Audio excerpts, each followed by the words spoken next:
আসসালামু আলাইকুম রহমতুল্লাহ। মাসুদ কৃষি সন্তানের সবাইকে স্বাগতম। আমি আসলাম আসলে এই যে টানা বর্ষার কারণে আমরা হয়তো ওষুধ ব্যবহার করতে পারি না বা কোনো কিছু ব্যবহার করতে পারি না। এই কারণে হয়তো ফল মাছি আসে অনেক। ওই ফল মাছিটাই আমাদের বেশি শত্রু। এই কারণে আমরা কি কি পরিচর্যা বা কি কি স্টেপ নেব, এই কারণে আমরা কথা বলবো। এবং এই বিষয়ে যেমন আপনাদের এখন করলা, তারপর চিচিঙ্গা, তরই বা ঝিঙ্গে, শসা, এই সমস্ত জিনিসগুলো, পটল, এই সমস্ত কিছু লতা জাতীয় জিনিস আছে, মিষ্টি কুমড়ো বা লাউ, এই জিনিসগুলোর মেইন সমস্যা যেটা সেটা হলো আপনার মাছি পোকা। এর কারণে কি কি করবেন আপনারা বর্ষার টাইমে দেখেন, সঙ্গে আসেন, আমি দেখাচ্ছি আমি কি করেছি। এই যে আসেন আমার জমি জায়গায় আসলাম।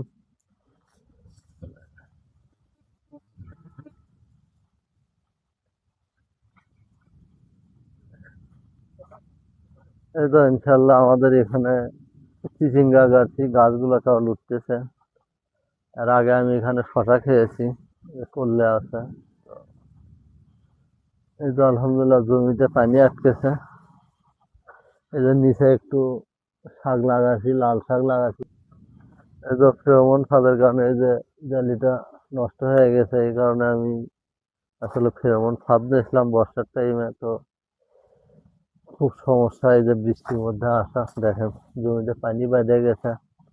পানি না মানে রাস্তাও খুব কম। আপনাদের একটা কথা বলবো, এই যে এখানে আমি নিয়ে এসেছি যে একটা আছে কম দামি, ওই কম দামিটাতে মাছি পড়ে না। তা আপনারা যদি এই যে এই ছবি দেখেন, আপনারা হয়তো ওইভাবে না জানলে এই ছবিটা দেখে এই ট্যাপগুলো আপনি নিয়ে আসার চেষ্টা করুন। এই যে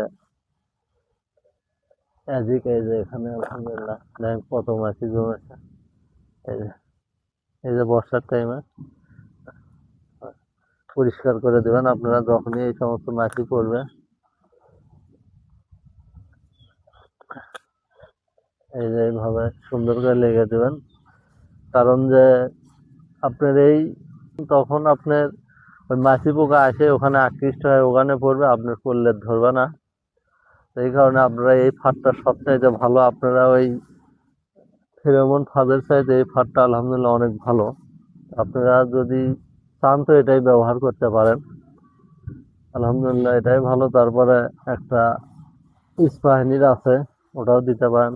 করলা জমি হয়তো বা দেখছেন, একটু করলা দেখতে চান কিনা নিচে, আলহামদুলিল্লাহ এই যে ঢুকে আছে করলা। আমি অনেক আগেই নিয়ে আসার কথা, কিন্তু ধরার পরে নিয়ে যাচ্ছি। আলহামদুলিল্লাহ খুব উপকৃত হচ্ছি। বলতে আসেন আমি দুটোই দেখাই।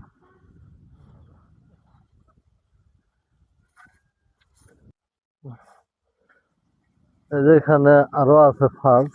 তো আলহামদুলিল্লাহ দেখি আসলে কিরকম মাছি পড়ছে। আমি দিয়ে গেছি, আশাই হয়নি।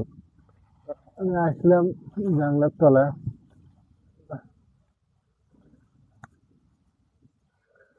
দেখি বৃষ্টির কারণে এই যে দেখেন কত মাছি পোকা পড়ছে। আসলে খুব ভালো এই ফাঁদটা। আপনারা যদি এই ফাঁদ এবং একটা হলুদ আঠালো ফাঁদ আছে, আপনারা চাইলে ওটাও ব্যবহার করতে পারেন। দুটো যদি ব্যবহার করেন আলহামদুলিল্লাহ আপনার ফসলটা অনেক সুরক্ষিত হবে জৈবিকভাবে, এবং কীটনাশক ব্যবহার করতে লাগবে না, এবং মানুষের শরীরের ক্ষেত্রেও উপকৃত হবে মানুষ। এই কারণে আপনারা এই দুটো জিনিস ব্যবহার করলে আলহামদুলিল্লাহ এতখানি পোকা টোকা আর থাকবে না। আপনারা এইভাবে এই জিনিসটা ব্যবহার করেন। আসসালামু আলাইকুম।